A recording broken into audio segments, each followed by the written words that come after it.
हमें हमेशा ईश्वर की इच्छा और उनकी मर्जी से प्रसन्न रहना चाहिए।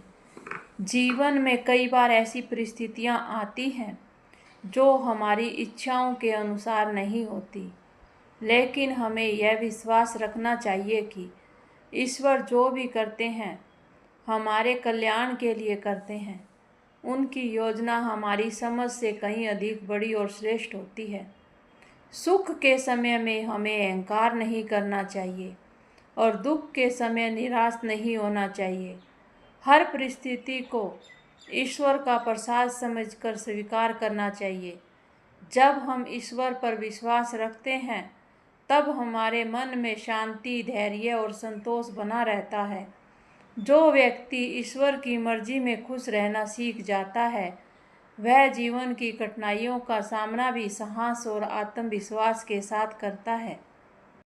ईश्वर हमें वही देते हैं जिसकी हमें वास्तव में आवश्यकता होती है, भले ही वह हमारी इच्छाओं से अलग क्यों न हो। इसलिए हमें शिकायत करने के बजाय उनका धन्यवाद करना चाहिए। कृतज्ञता, विश्वास और संतोष का भाव हमारे जीवन को सुखमय और सफल बनाता है। अंततः हमें हर परिस्थिति में यह मानकर चलना चाहिए कि ईश्वर जो करते हैं वह हमारे हित के लिए ही करते हैं और उनकी इच्छा में प्रसन्न रहना ही सच्ची भक्ति और जीवन का सबसे बड़ा सुख है। आप बड़ी बड़ी परेशानियों में से ऐसे निकल आते हैं जैसे किसी ने हाथ पकड़कर सहारा दे दिया हो। उसी अदृश्य शक्ति को परमात्मा कहते हैं।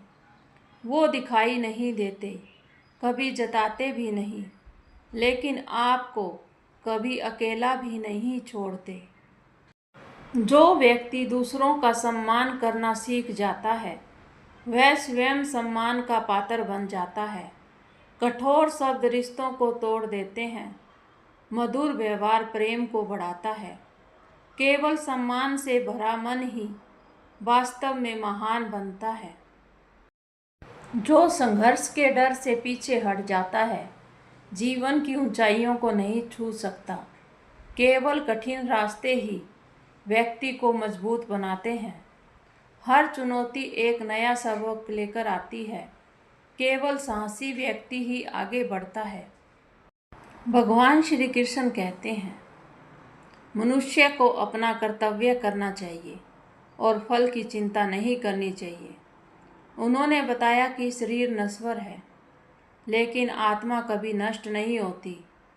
आत्मा जन्म और मृत्यु से परे है। भगवान श्री कृष्ण ने अर्जुन से कहा कि एक योद्धा के रूप में धर्म की रक्षा करना उनका कर्तव्य है। उन्होंने सिखाया कि मन को नियंत्रित करके मनुष्य शांति और ज्ञान प्राप्त कर सकता है।